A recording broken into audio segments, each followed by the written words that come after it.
So I did abandon the ray trace renderings, and what you have here is I'm now in the original drawing. I've got these are two viewports that I've created. One I've called exploded to show the acoustical, or excuse me, that's not the right one. This one is the flat panel, and this one is the tilt panel. So these are the two views I've dragged on. I've gotten rid of the title blocks because I've created a viewport that I've duplicated the normal viewport and made one where no title block show, selecting that by none. And then this one is just a snippet, a raster image that I brought in from the other drawing where I actually tilted the roof, because I didn't really want to go and modify my model yet, my permanent model. But these are all now in the one that has the flat version. So we have these two calculated out as far as what their performance would be. And we really have, we could have just jumped to it if I would have picked 30 degrees. But remember, we backed off on this to about 20 degrees. So I'd like to run one more analysis. And I'll describe why we're, if we go back to this idea of roof pitch, we pitch a 4 and 12. So we're really at 18.43 degrees of tilt. So let's go back to our calculator. And it runs all of our numbers for us. We'll hit the back button. It looks like we lost all of our location data.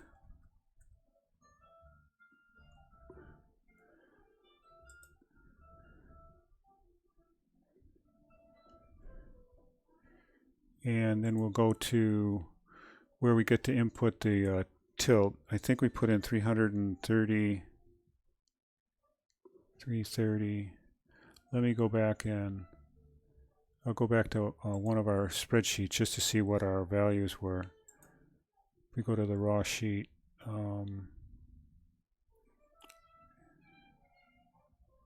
Capacity factor. I don't have the actual value. System size 0.33. Yes. Okay, so it was 0.33 kilowatts. And our tilt, I'll go back to roof pitch, 18.43 degrees. So we'll put that in. I don't know if it'll deal with it that accurately.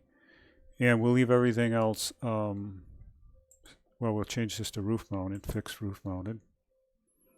I don't think that makes any difference. We won't change the rates on here because we're really going to just deal with the raw data. So we'll go to the calculations now. And we'll download the spreadsheet like we did the other ones, and a monthly value, and we'll call this PV watts, and we'll say shed.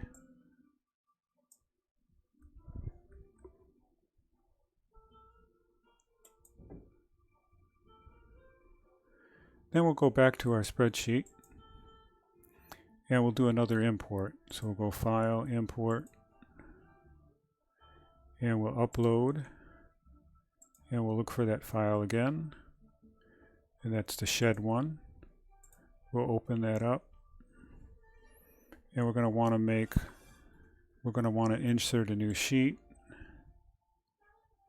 and go import data, and let's hope that works right. And there we have now that new spreadsheet. And really the only numbers that we want out of it are right over here. So I'm going to go ahead and copy those. And then we're going to go to our sheet that we already created here. And we'll go ahead and paste this again, a third spreadsheet. So I'll go down one here and I'll go paste. Oops, I pasted in the wrong part. Let's go over here and hit paste. So that's the same. Let's make sure we have the same label. And we want this to be shed.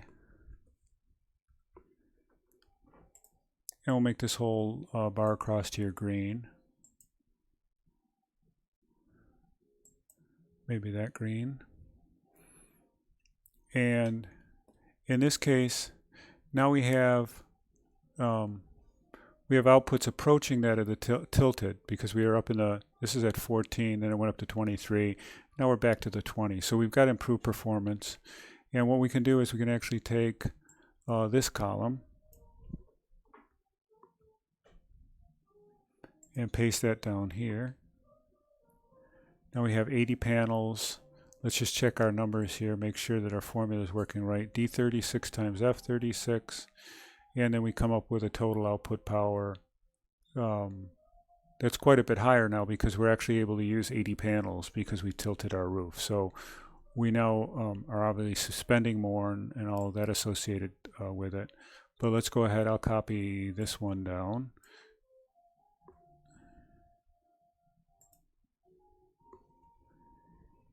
So we're still saying 500 cost, $80 total cost here. And then let's make sure our total energy formula is G48 times J39. Yes, it is. So we have actually a shorter payback period. So this is all goes into constructing that roof differently. Now let's see if we can add that to our chart. So I'll go here and we'll try to edit that. And we'll go to the data range and we'll add another range. And I think we did it the same way. And we get this extra month thing that shows up. So let's just get rid of that. And that one turns out to be orange. So why don't we just go ahead. I don't know if we can change that easily. Let me click into this. Color. Let's see if we can make it green. I don't know what green we picked.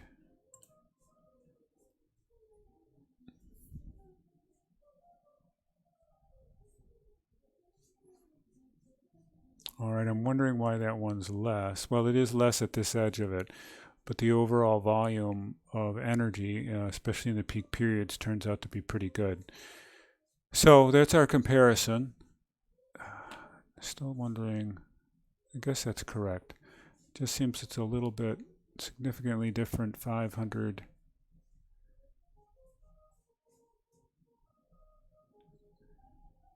It doesn't seem like the green is over in some of the areas that it should be.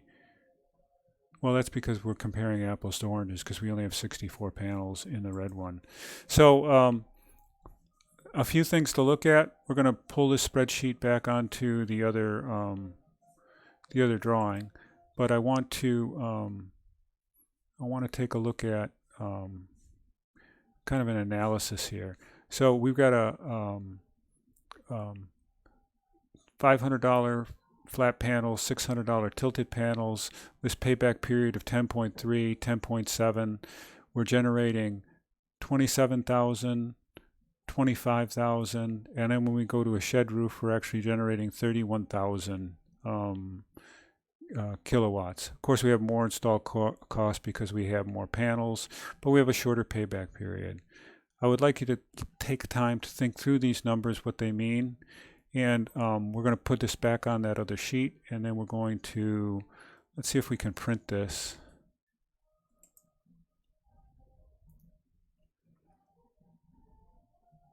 Let's try to download it as a PDF. All right, and we'll save that, export.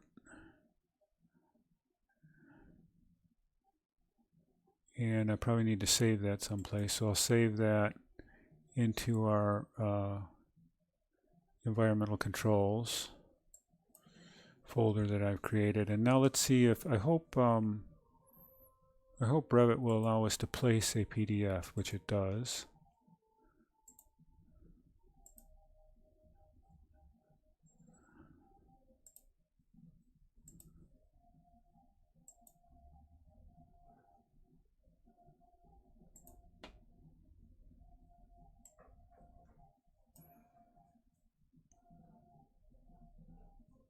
And our numbers are pretty legible here when we zoom in. So I'm really pretty happy with that. We'll slide this over a little bit and maybe stretch it out a little more.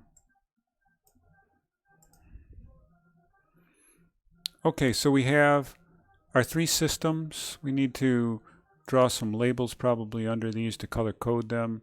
We have our graphic analysis, and then we have some space left over for you to write a narrative. So I would like to see in the final presentation, you know, some extra, you know, just to start with the annotation. Um,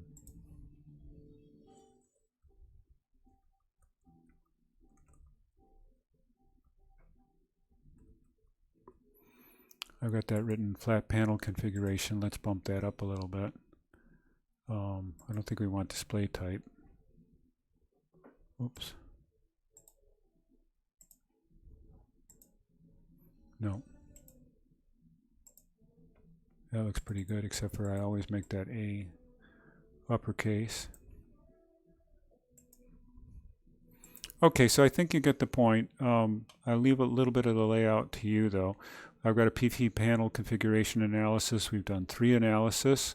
We've made a chart from that. Remember, we have the flat, we have the tilted, and then we have the shed roof application. We probably should list how many panels are here for clarity.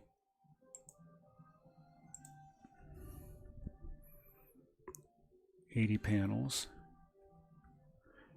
Oops, it's not showing up. Let's see, I don't know why that's not.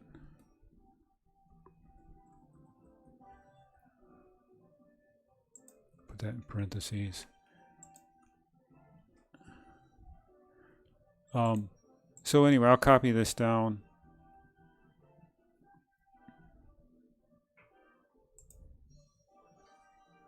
And then relabel it.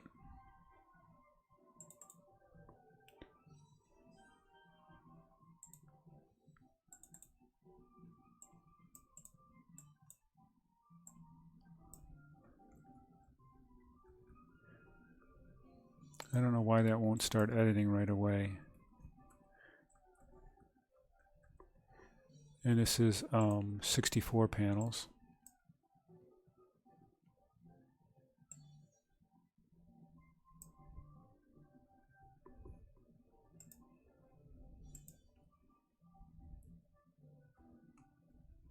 And copy and paste actually work. I was surprised on that. So I was using the copy and paste command. I'm going to go in and edit this. We could call that shed. And we want to change this back to 80 panels. Okay, so that's a basic layout.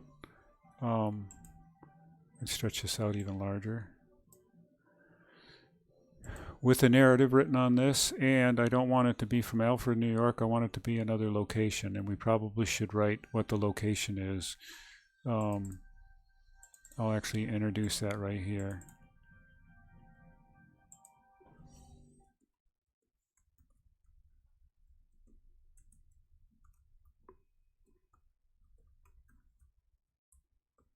You should write up whatever your specific location is for that. So there you go. A nicer version of what I've done, and I'll be very excited.